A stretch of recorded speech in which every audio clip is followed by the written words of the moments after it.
Me time yang paling simple aja dulu ya, mandi tanpa diganggu anak-anak.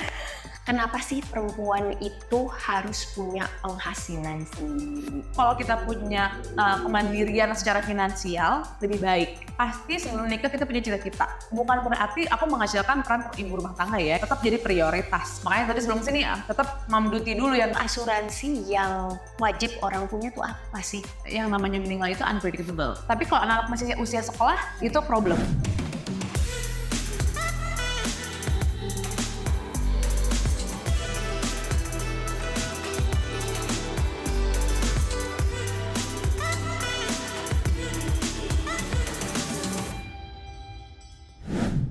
Hello, welcome to podcast Gimana Aja bersama saya Rachel Kando, only at Aliniar YouTube channel. Tamu spesial kita kali ini adalah seorang entrepreneur, influencer, dan juga dia adalah kakak dari YouTuber terkenal yaitu Alsyad Ahmad. Nah, kita langsung aja yuk ngobrol bareng Gadis Sadika. Halo Gadis, apa kabar? Alhamdulillah baik. Thank you for coming-nya. Udah macet-macet ya. Apa-apa dong, tidak masalah, Jakarta selalu macet. Kalau nggak macet nggak Jakarta. Kalau nungguin nggak macet nggak keluar rumah. Bener. Jadi Gadis tuh datang ke sini. Tadi tuh dia ngedrop anak-anak dulu ya. Betul. Sekolah. Terus udah gitu langsung ke sini dan abis ini cabut lagi. Iya, jemput lagi. Tugas sebagai mama. Banget luar biasa. Dis, Ya. gue langsung aja ya. Iya. Emang kita pernah sekolah bareng, tapi Sebenarnya udah tahu jawabannya. udah tahu Tetap jawabannya. harus ditanyain. Tetap harus ditanyain ya kan, viewers kita juga kan pengen tahu dong ya Iya. pastinya. Kamu tuh dulu sekolahnya di mana sih, latar belakang pendidikannya tuh apa, ngambil apa? Oke. Jadi sebenarnya kalau sekolah itu dari kecil aku di Bandung, ya kan. Dari kecil di Bandung sampai kuliah, akhirnya ketemu Acel saat kuliah. Itu di Unpar, HI. Udah gitu aku lanjut master degree marketing and communications, MA and MSc, jadi double degree itu di UK dan di Prancis. Oke. Udah sampai S2 aja cukup sekolahnya. Gak mau S3 lagi nih, Nah, lanjut. terima kasih. Oke. Terus udah gitu nih, lanjut lagi nih ya. Kan kamu tuh kan dikenal sebagai seorang entrepreneur, iya gitu ya. Kamu juga kan pernah ngejalanin bisnis. Itu bisnis apa sih? Bisa diceritain? Nah, jadi pulang dari Inggris itu, jadi sebenarnya tuh jiwa tuh F&B. Jadi dari dulu itu kepengen banget lagi zaman SMA ya. Gue minta sama papa kayak, Pak, aku tuh pengen punya coffee shop deh gitu di Bandung. Terus itu zaman SMA, jadi bener-bener masih sedikit banget lah ya, belum ada tren third wave coffee gitu, belum ada kan. Oh dari SMA kamu tuh? Iya, kepengennya. Tapi udah gitu kata bapak sekolah aja dulu, ngapain bisnis-bisnis gitu kan. Akhirnya udah beres sekolah. Jadi di Inggris tuh sambil kerja. Oke. Jadi sambil kerja part-time, waitering, hosting ya di restoran sama di coffee shop gitu kan. Oke. Akhirnya pulang, bikin restoran, Real Steak Bistro di Bandung. Ya. Sama setelah itu coffee shop, Cultivar di Bandung juga gitu. Oke. Berarti kamu kenapa nggak dulu nggak ngambil ini aja langsung ya? Padahal Sebenarnya tuh F&B pengennya hospitality sama pastry. Tapi waktu itu yang hospitality itu negaranya Prancis apa Swiss gitu, dan aku antara dua ngerasa itu ya? bahasa Prancis gue nggak sebagus itu gitu kan, jadi udahlah kita yang Inggris aja dulu gitu. Karena akhirnya international school juga sih yang di Prancis, makanya sempat kepikiran, tapi aku pikir untuk F&B lebih ke coffee shop ya, bukan yang mau perhotelan atau hospitality serius banget gitu. Pikirnya jadi kita learning from experience aja. Kan kamu juga kan suka nge-baking kan ya? Kamu kan pernah cerita kamu punya hobi baking. Betul, makanya sempat pengen pastry itu, tapi yang namanya ibu kita yang dulu ya. Pas bilang mau pastry kok dia gini, Bajar bikin kue mah di rumah aja nak, beda kue. Sedih. Padahal Tapi ya udah gitu kan, ya udah nggak apa-apa. Padahal jadi pastry juga menghasilkan nation industry apa segala macam. Sekarang kan baru booming ya, Iya. baru booming sekarang gitu loh, kayak pastry-pastryan di Indonesia. Ya udah, nggak Ini tandanya ntar harus bikin. nanti kita course lagi aja. Nah, tapi kan itu yang usaha yang kamu pernah tekunin gitu ya. Sekarang juga kan kamu kan lagi aktif jadi influencer juga gitu. Itu jadi influencer kamu mulainya kapan sih, terus gimana tuh? Mulainya Kapan dan bagaimana? itu kalau nggak salah itu pas 2019 deh ya, hamil anak pertama. Jadi mungkin kalau followers ya lumayan lah udah ada gitu, karena ada cipratan-cipratan dari kakak-kakak, sepupu-sepupu gitu kan ya. Terus udah gitu, tapi kan itu cuma ya ada followers aja gitu, dan aku nggak pernah mikirin untuk monetize gitu. Nah tapi mungkin itu saat itu hamil, rezeki anak kali ya. Iya. Jadi hamil kian 2019 itu dapat kerjaan pertama. Oke. Susu ibu hamil deh Oh, pokoknya. endorsement pertama. Endorsement pertamanya. Nah dari situ ya terus bergulir aja terus gitu. I see. Itu seneng banget tuh pasti ya pas ini dapetin endorsement. Ya pertama. alhamdulillah sih. Rezeki anak ya. Iya. Iya. Namanya lagi hamil mau lahirin butuh pundi-pundi keuangan ya kan. Alhamdulillah gitu. Iya. Itu rezeki kiat. Kan kangennya tuh kalau jadi influencer apa sih, Dis? Sebenarnya kalau dulu itu menurut aku lebih mudah dibanding sekarang. Karena sekarang itu influencer udah banyak banget orang, ya kan? Udah banyak banget influencer, mulai dari yang nano, mikro, apalah you name it. Iya. Terus udah lebih muda-muda juga. Jadi kan kita semakin berumur nih, target marketnya pasti beda-beda. Gitu. Iya. Karena udah jadi awalnya young mom, sekarang maybe not so young mom gitu kan. Nothing anymore. Iya.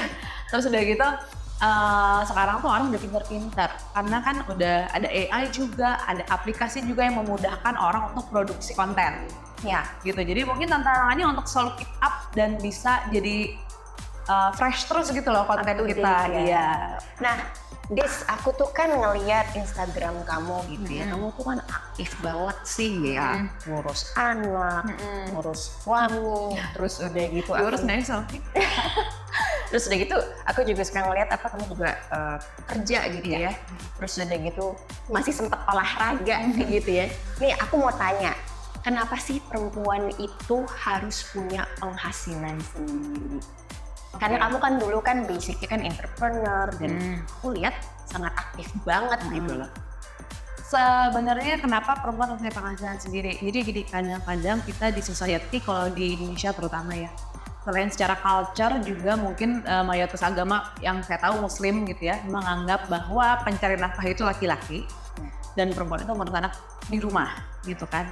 Tapi sebenarnya tidak pernah ada peraturan yang menyatakan bahwa kita tuh nggak boleh kerja. Even kayak di agama ya, ini ya correct me if I'm wrong ya, tapi pernah dengar juga ada ustazah cerita juga bahwa nggak apa-apa perempuan itu cari uang sendiri gitu ya, atau bekerja atau punya karir selama memang niatnya bukan untuk mencari nafkah. Gitu kan, karena nafkah itu sejatinya adalah laki-laki ya, kita berarti cari uang sendiri untuk diri sendiri. Ibaratnya bener tuh yang orang bilang uang suami adalah uang istri adalah uang istri ya gitu kan. Karena sebenarnya selain bukan cuma uangnya aja gitu, cara yang aku lihat dari kita punya karir, kita punya aktualisasi diri, self development gitu kan. Kan kita sekolah nih, sekolah. Pasti sebelum nikah kita punya cita-cita. Ya kan, kebanyakan orang apalagi angkatan kita udah mulai lah ya, udah mulai modern gitu kan. Pasti punya keinginan dan punya cita-cita, dan itu menurut aku nggak harus terhenti karena kita punya anak. Betul. Gitu. Jadi kadang kita terlena gitu ya mungkinnya, atau mungkin perempuan-perempuan, ibu-ibu, istri-istri yang kebetulan alhamdulillah secara keuangan suaminya bisa provide segala macam. Kemudian merasa nyaman gitu kan, nyaman, terlena, yaudah deh ini kayaknya gue emang fokusnya sekarang adalah ngurus anak dan rumah. Tapi sebenarnya kalau memang itu keinginannya kayak gitu ya pasti dia happy ya. Tapi kalau sebelumnya kayak aku yang punya cita-cita, pasti lama-lama merasa ada something wrong gitu, something missing dalam hidup ini. Yang pengen keluar tapi ketahan ya? Iya sih, masa sih hidup gue cuma begini aja, bukan berarti aku menghasilkan peran ibu rumah tangga ya, itu luar biasa banget, itu tetap jadi prioritas gitu kan. Makanya tadi sebelum sini tetap mom duty dulu yang dilanjutin dulu, yang dikerjain duluan gitu. Tapi selain self actualization untuk mencapai mimpi diri sendiri, jadi ada kepuasan sama diri sendiri, kita nggak akan nyalahin suami, nggak akan nyalahin anak. In the future gitu kan ya, aduh gara-gara ini sekarang saya helpless, karena kan anak ada umurnya loh, gitu ya, maksudnya nggak selamanya mereka tuh kita urusin, ya mereka akan beranjak dewasa dan punya kehidupan sendiri gitu. Nah nanti di saat itu kayak kita bengong, terus gue ngapain gitu kan, nah it will be too late, itu menurut aku. Yang pertama itu, yang kedua ya tentu kalau kita punya kemandirian secara finansial lebih baik gitu, karena kan mungkin kalau di Indonesia kita pengen ngasih ke keluarga, kita pengen di luar belanja-belanja lah ya gitu, itu udah pasti perempuan mau check out juga tinggal check out sendiri gitu ya, mau beli skincare apa, mau beli baju apa, terserah gitu kan ya, walaupun suami memberi misalnya. Tapi kan misalnya, aduh tapi gue nggak mau meneglect anak-anak gitu kan ya. Tapi kan sebenarnya menurut aku nggak harus selalu kita menyampingkan salah satu gitu, harus bisa balance gitu kan sebenarnya. Dan kalau ibu-ibu dapat uang buat apa sih kalau bukan buat anaknya? Pasti ujung-ujungnya beli mainan buat anak-anak gitu kan, beli baju buat anak-anak gitu. Atau buat nyalon skincare paling ya. Ya betul, dan dengan diri kita yang happy itu tentu rumah tangga lebih happy juga gitu. Yang ketiga adalah fakta di mana kita tuh nggak bisa predict future. Artinya entah suami kita yang mungkin bisa meninggal duluan, ini agak-agak gloomy lah ya ini ya kita bicaranya, atau mungkin income dia yang diambil, ya kan bisa aja PHK, bisa aja usahanya bangkrut, itu macam-macam. Antara dua manusia ini suami istri kita nggak tahu nih terjadinya resikonya ke siapa dan ke siapa duluan. Gitu. Jadi aku merasa lebih safety kalau dua-duanya bekerja.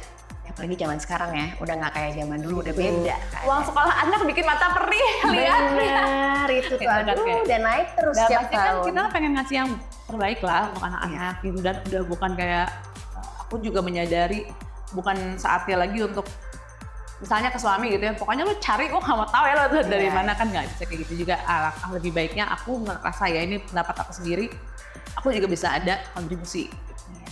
Jadi maksudnya sebagai perempuan juga walaupun sudah menikah bukan berarti melepaskan mimpi kita, tapi tetap terus menjalankan dan yang mewujudkan impian kita gitu ya. Sebenarnya tadi udah kejawab sih ya, gimana gadis itu menyeimbangkan antara pekerjaan, keluarga, dan me time. Itu kan bukan sesuatu yang gampang ya. Jadi sebenarnya kalau aku boleh kasih saran, tips lah ya, ini apa yang aku lakuin deh pokoknya selama ini. Satu, aku memilih pekerjaan yang memang nggak mengikat secara waktu. Gitu, itu penting, itu adalah yang terutama. Ya, ibaratnya kalau aku kerja kantoran, udah pasti terikat secara waktu dan aku ada bos, ibaratnya gitu. Ada bos yang kita punya tanggung jawab. Betul. Gitu. Itu satu. Jadi aku mencari pekerjaan yang punya time flexibility. Yang kedua, itu punya support system. Support system itu ya suami mendukung, keluarga, ya mungkin orang tua atau kakak adik. Ada kakak adik lain yang mendukung. Kenapa? Karena ada saatnya kita mungkin nitipin anak kita, ya kan gitu. Terus yang ketiga adalah support system lain yang mungkin nggak harus ngerepotin orang, adalah punya asisten rumah tangga, gitu. Atau mungkin long miles-nya punya supir, punya PA dan segala macamnya gitu ya. Tapi harus ada 3 hal itu kalau bagi aku ya, supaya aku bisa atur waktu, gitu. Karena kayak sebenarnya minggu ini nih kebetulan suster aku lagi cuti. Susternya anak-anak, dan kamu masih menyempatkan lagi cuti karena jadi aku pakai satu suster, satu mbak di rumah. Suster khusus anak-anak berdua, mbak untuk beres-beres, makan segala macamnya. Kenapa buat aku penting? Karena saat aku pergi kerja, aku tahu si mbak ini bakal nyiapin makanan di rumah, gitu loh. Dan mau ada jam berapapun nyampe rumah, anak-anak mau jam berapapun nyampe rumah, pasti ada makanan. Jadi aku nggak perlu mikirin one thing, udah nggak perlu aku pikirin lagi. Ya, jadi nggak perlu lagi aku misalnya order online lah atau masak sendiri pagi-pagi. Buat aku itu terlalu hektik gitu. Jadi kayak udah bikin satu hal toh secara makanan pun aku atur kan. Ya. Jadi si mbak juga masak sesuai dengan approval aku lah gitu. Jadi seenggaknya kita tahu nih gitu di rumah kayak gimana, itu satu. Terus yang khusus juga tentunya bergantung sama peraturan-peraturan aku dong untuk anak-anak gitu. Dan kita nggak pernah, kebetulan anak juga entrepreneur. Ya. Jadi kita nggak pernah ninggalin anak sendiri sama suster aja, itu jarang. Jadi aku sama Dana juga saling atur. Pokoknya kalau ada satu harian yang aku pergi, minimal Danar tuh ada duluan nyampe rumah misalnya gitu. Atau sebaliknya, misalnya Danar dari pagi sampai malam harus nggak ada, berarti aku harus atur hari itu nggak bisa seharian pergi. Pokoknya nggak pergi sama sekali. Jadi gantian ya, giliran. Gitu. Shift-shiftan. Iya harus kan Ya, gitu. bener. Karena kalau nggak, ya kita pasti riuh sendiri gitu, ribet sendiri. Aku udah pasti ngatur jadwal itu seminggu sebelumnya. Ya.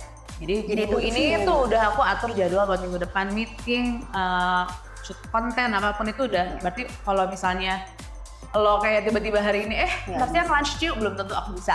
Belum tentu, bukannya udah pasti nggak bisa ya. Belum tentu aku bisa gitu. Jadi kalau kayak hari ini nggak ada suster ya, aku bangun pagi, nyiapin bekal, mandiin anak-anak, Danar lari kan, lari, kayak dia lari. Terus dia juga bangunnya ekstra pagi karena dia tahu nggak ada suster nih, aku harus dibantu. Gitu. Jadi udah beres aku nyiapin bekal anak-anak, sarapan. Pas anak-anak sarapan itu Dana udah pulang, udah mandi. Jadi dia nyiapin sarapan, nemenin anak sarapan, aku mandi. Kita pergi deh bareng-bareng tadi berempat. Lucu banget. Kayak gitu. Jadi sebenarnya menurut aku itu makanya kenapa support system dari suami itu penting, karena kita bisa ngatur itu semua kalau si suami juga mendukung. Jadi nggak marah-marah kita juga sebagai ini. Nah, Kan kalau hektik tuh buru-buru, aduh jadi deg-degan. iya, walaupun ya ada aja lah, kayak kan pagi-pagi itu udah pasti ada gitu. Tapi kan Sudah kalau ada makanan sehari-hari. suster kan gue nggak harus bangun jam 5 banget gitu. Anak-anak lagi disiapin sus, aku bisa nyiapin bekal karena emang kalau bekal aku siapin sendiri. Setiap pagi. Sesibuk apapun kamu. Sesibuk apapun aku pasti nyiapin bekal anak-anak ya, karena itu simple lah ya. Kadang-kadang mereka masih kecil-kecil jadi cuma snack box aja, bukan yang full meal banget. Kamu sama Dana tuh memang benar-benar saling bahu-membahu gitu ya. Karena aku tuh ada kalender Google Calendar yang setiap kegiatan aku dan tuh sama aku di-invite. Cuman supaya dia tahu aja. Oh, sampai sebegitunya. Iya, jadi dia tahu. Jadi kalau misalnya aku tuh biasa duduk, jadwal aku ya minggu ini. Bla bla bla bla. Oke, invite aku di Google ya udah. Jadi dia tinggal lihat, dia tahu aku Jadi ada bisa di sana. tahu kegiatan kamu apa, kamu juga bisa tahu kegiatan dia tuh di minggu ini tuh apa gitu. Aduh, ini banget ya apa? Sangat-sangat sistematis banget gitu kan. Soalnya kalau nggak amburadul, amburadul, acak-adul. Ini Kalau kayak nggak gini riuh, harus gitu bisa kan. harus kita ikuti nih, karena kan itu kan memang ya menjaga apa ya, jadi disiplin kita Iya. juga ya. Jadi kita juga mau ngerjain sesuatu juga jadi nggak berantakan dan komunikasinya juga jadi lebih enak gitu ya. Itu. Nah, terus sekarang kita kan cewek nih ya. Terus gitu kan pasti kan kita juga butuh me time lah ya. Betul. Penting banget dong. Nah, me time ala kamu tuh apa sih Dis yang paling favorit? Sebutin 3. Sebenarnya ya, me time yang paling simple aja dulu ya, mandi tanpa diganggu anak-anak. Ini pasti ibu-ibu relate, kalau bapak-bapak mungkin enggak ya, karena kita ke toilet, ke kamar mandi itu anak-anak mintil kan. Iya benar. Kayak ini sorry ya, kadang-kadang aku pun anak aja di pangku. Serius? Iya kalau dia lagi rewel, kalau apa kan juga kamu nggak bau. Kayak enggak mah ya, mungkin namanya juga anak kecil ya, Iya, sama pengen ibunya deket udah mama. dia nggak peduli juga gitu. Jadi yang pertama adalah mandi tanpa diganggu, bisa keramas, bisa bersih-bersih, maksudnya mandinya full Fokus gitu, gitu ya. bisa kerap, bisa apa gitu kan. Me time yang kedua pengen nonton Netflix biasanya. Netflix. Jadi udah tidurin anak-anak, aku sama Dandar biasanya berdua nonton. Jadi ada film yang Kalian suka? tonton berdua, ada yang masing-masing nonton sendiri-sendiri. Yang kalian suka tuh apa? Netflix. Sekarang lagi nonton apa nih? Yang kalian berdua? Ini udah lama nih. Miss terus jadwal berduanya karena Dandar tuh jadwal udah ngantuk karena dia mau subuh lari kan. Jadi dia nonton saat aku tidur anak-anak, terus dia ke kamar, kayak aku ngantuk ya, aku masih mau nonton. Jadi sekarang lagi selisihan. Terakhir apa ya nonton sebentar? Apa tuh? Nggak mungkin The Crown dong. The Crown udah lewat kan? The Crown Iya, udah iya. lewat. Apa ya kemarin? Lupa lagi. Atau yang kalau misalkan kamu sendiri gitu. Kamu sendiri, Danar sendiri tuh yang kamu tuh apa sih? Danar tuh hobinya Aku apa tuh gitu? kemarin lagi nonton Outlander. Oh, Outlander. Ah. Oke. Ya, terus aja romantisan gitu kan. Yang sama Kalau si Danar, kamu tahu nggak? Dia lagi Nggak tahu dia lagi nonton apa. Dia tuh lebih sukanya kayak action, thriller kayak gitu lah ya. ya. Tapi kebetulan emang aku sama dia selera filmnya sama Enak dong. gitu. Jadi kayak oke lah ada hal-hal yang dia juga udah save di list terus kayak ini kita nonton berdua ya yang ini gitu. Mungkin yang next on the list itu adalah film Indonesia sih sebenarnya. Apa tuh? Nightmares and Daydreams. Oh iya. Gitu. Jadi pengen coba nonton series itu Lex. Begitu kita sama-sama melek. Lucu banget ya kalian juga masih menyempatkan diri untuk pacaran gitu, walaupun nggak usah date, maksudnya dinner atau apa, tapi ya di Netflix nonton bareng juga udah cukup gitu ya. Karena ya umuran kita kan pasti udah kerja. Sama me time aku yang apa. ketiga itu sebenarnya ketemu teman-teman. Iya, gitu. Ketemu teman-teman. Jadi kan kalau ketemu teman-teman itu terlepas embel-embel kita sebagai ibu dan istri ya. Jadi lebih jadi diri sendiri. Benar. Gitu. Nah itulah 3 me time aku. Ya, begitu pun dengan suami-suami kita, pasti juga mereka juga kan pengen sama Dan tuh kayaknya lari me time-nya karena dia jarang banget loh ketemu teman-temannya. itu. Hampir nggak pernah. Malah lebih sering Jadi buat teman-temannya yang nggak ngerasa diajak pergi modal, emang dia nggak pernah. dasar, lebih sering kamu ya. Iya, lebih sering aku. Iya. Dia tuh harus aku suruh, kamu nggak mau ajak teman-teman kamu gitu main, kita sama teman-teman kamu kayak Sama kayak si Bobi juga gitu. mungkin dia udah lelah sama kegiatan, jadi kayak nggak deh. gue capek des. Iya, dia udah capek gitu. Kayaknya kalau udah bosen kan lu nggak bosan kerja. Ini kerja rumah.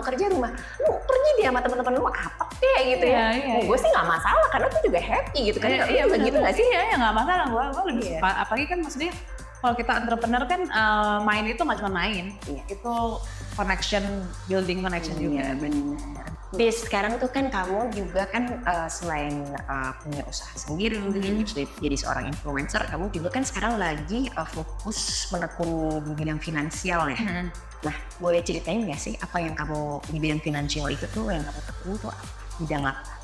Jadi sebenarnya aku ini udah tahun ketiga lagi menekuni insurance business gitu. Jadi mungkin orang mikir, hah, asuransi gitu kan ya. Tapi ini insurance business, jadi lebih ke team building gitu dibanding kita berjual asuransi tok gitu. Jadi aku lebih suka karena itu tadi ketemu orang. Aku tuh kan ekstrovert mentok ya. Banget. Jadi ketemu orang itu mengisi energi gitu kan. Jadi aku tuh suka, kenapa? Karena nature bisnis ini adalah banyak ketemu orang dan ketemu orang baru gitu. Itu sih di insurance business itu. Insurance business ini jadi bangun tim berarti Bangun ya? tim, iya. Since lu di insurance business kan ini ya pengen literasi juga gitu ya kan, correct me if I'm wrong ya, sorry, maksudnya kalau misalnya gue salah. Kalau misalkan di Indonesia itu kan masih ada stigma tuh, apa sih, uangin asuransi atau orang asuransi asuransi bla bla bla bla. Padahal kan insurance itu sangat dibutuhkan ya, sebetulnya, apalagi kalau di luar negeri. Kita nggak ada insurance, waduh, repot kan. Nggak bisa ngapa-ngapain kalau Iya, betul. Nah, kamu bisa sharing nggak sih, bisa meluruskan nggak sih stigma ini tuh sebetulnya gimana sih? Oke, mungkin kalau untuk stigma asuransi itu sendiri, ini dari pengalaman pribadi ya, adalah kurangnya mungkin satu dari pengetahuan produk atau cara pendekatan izin asuransi pada zaman dulu. Cara mereka menyampaikan aja sih sebenarnya. Jadi kalau misalnya ada orang yang, oh ini agent gue nipu, kali bener-bener nipu ya. Ada yang mungkin dia merasa tertipu atau terkelabui oleh agent ataupun perusahaan asuransi misalnya, itu biasanya karena kurangnya penyampaian.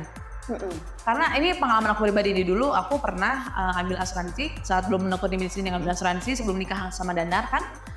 Karena Danar kan itu tadi, Danar kan di Inggris gedenya, jadi dia tuh kaget, kok lo nggak punya asuransi gitu, kita harus sebelum nikah punya asuransi gitu, asuransi kesehatan. Terus agentnya tuh cuman bawa buku polis yang setebel gini, terus kayak, nih mbak baca aja. Ya kita pun walaupun baca tapi kan kita awam, kita nggak paham isinya apa, kan itu technical ya, sama kayak kita bukan orang hukum sudah baca kontrak gitu misalnya. Jadi kayak kita iya aja. Nah, tanpa kita tanda tangan, cuman dalam otak kita kan, oke, saya sudah ada asuransi, apapun yang terjadi sama saya, asuransi yang bakal bayar gitu. Tapi kan sebenarnya nggak cuman itu, tergantung lu ngambil plan apa, limitnya gimana, banyak lah insight-nya gitu sebenarnya. Nah, disitulah saat dimana atau mungkin seseorang itu merasa saat lagi klaim ternyata itu tidak di dalam kontrak gitu, tapi nggak dijelaskan di awal. Misalnya di situ ya? Misalnya situ, jadi mis-selling aja sih sebenarnya, bukan penipuan, bener-bener penipuan kalau menurut aku. Tapi ada juga yang memang bener-bener ya, ini kan tergantung ya, oknum macam-macam di segala bidang bisnis, mungkin ada aja penipuan gitu kan. Jadi menurut aku terbentuknya stigma itu adalah dari situ dulu gitu. Dan kalau orang Indonesia itu merasa salah mindset, konsep bahwa asuransi saya bayar premi, tapi kalau saya nggak sakit uangnya kemana gitu kan. Sementara yang harus kita sadari adalah perusahaan asuransi ini bukan perusahaan charity, bener nggak? Ya udah pasti mereka akan membayarkan klaim sesuai kontrak gitu kan ya. Kontraknya itu adalah premi dibayarkan, singkatnya gitu ya, premi dibayarkan saat si nasabah ini terkena resiko ASPZ misalnya, kita akan bayar ya. Kalau nggak ada yang dibayar. Itulah asuransi gitu. Nah, itu mungkin pemahaman situnya yang kurang. Sebetulnya itu kayak nabung sebetulnya, nabung untuk dana darurat. Just in case. Benar juga. Dan kalau aku kan kebetulan yang aku tekuni ini bidangnya syariah. Jadi kalau di syariah itu mindsetnya tuh harus gini, kita ngumpulin uang ini dikelola sama satu perusahaan asuransi gitu kan. Itu untuk membantu orang-orang yang butuh. Ibaratnya nih Cel, kita punya grup pertemanan kan, sahabat misalnya nih di grup ada bersepuluh misalnya gitu. Terus udah pasti kalau misalnya salah satu sahabat kita sakit atau kenapa-napa, mereka butuh, kita pasti bantu, bener nggak? Iya, pasti bantu. Patungan. Nah, ibaratnya dari 10 orang ini, udah deh kita setiap bulan nih kita sisihin uang kas deh gitu misalnya. Rp10.000 setiap bulan misal gitu kan. Nah, nanti kalau misalnya salah satu di antara kita membutuhkan, boleh deh dipakai uang ini. Sebenarnya konsepnya kayak gitu kalau yang syariah. Yang syariah. Jadi sebenarnya nggak perlu mikirin ini premi kok nggak balik lagi ke saya, karena niatnya itu harus nolongin orang, sedekah gitu. Jadi anggaplah misalnya premi ini 1 juta gitu ya yang kita bayarkan di bulan ini. Kalau kita sakit kan alhamdulillah, puji Tuhan. Masa kita pengen sakit kan nggak? Iya. Asuransi itu terpakai kalau kita sakit kena resiko. Yang adalah hal amit-amit coy kita nggak mau sebenarnya. Jadi alhamdulillah kita sehat, tapi kalau ada yang sakit ya orang namanya pasti sakit ya. Orang tuh pasti ada yang sakit gitu kan, nggak mungkin enggak, kecuali Iron Man gitu ya. Ya kita tahu bahwa uang kita itu dipergunakan untuk menolong mereka yang butuh. Syariah ya, asuransi syariah itu seperti itu. Nah kalau menurutku asuransi yang penting wajib orang punya tuh apa sih? Yang utama banget. Oke, menurut aku basicnya itu harus punya asuransi kesehatan dulu. Oke. Asuransi kesehatan dan jiwa. Kesehatan. Terutama mereka yang sudah berkeluarga. Jiwa itu penting. Oke. Gitu. Karena ya tadi aku bilang sebelumnya, kenapa aku ngerasa harus punya income sendiri? Karena kita nggak pernah tahu resiko itu kapan terjadi. Gitu kan. Tentu asuransi kesehatan ini untuk kalau kita tiba-tiba masuk rumah sakit. Sebenarnya kan masuk rumah sakit itu nggak harus sakit besar ya. Iya. Gitu. Ibaratnya tipes atau anak aku dulu si Ken pernah dirawat karena cuma karena bakteri muntah gitu kan ya, muntah terus ngurus-ngurus gitu. Itu aja kan dirawat, anak dirawat 5-6 hari aja itu udah 30 jutaan mungkin ya gitu pada saat itu. Jadi kan it's nice to have. Karena kan kita nggak punya uang jeblok gitu, walaupun kita punya duit ya, misalnya kita punya income, tapi belum tentu kita saat itu bill yang gede itu tiba-tiba harus dibayarin agaknya. Itu kan unexpected bill gitu kan ya, yang mungkin mengganggu cash flow kita. Nah tapi kalau punya asuransi kan kita udah nyisihin setiap bulan, kita tahu kita bisa atur cash flow kita, sehingga saat resiko terjadi itu kita nggak perlu tuh bayar yang gede tiba-tiba itu. Jadi income kita terproteksi dong ya? Iya.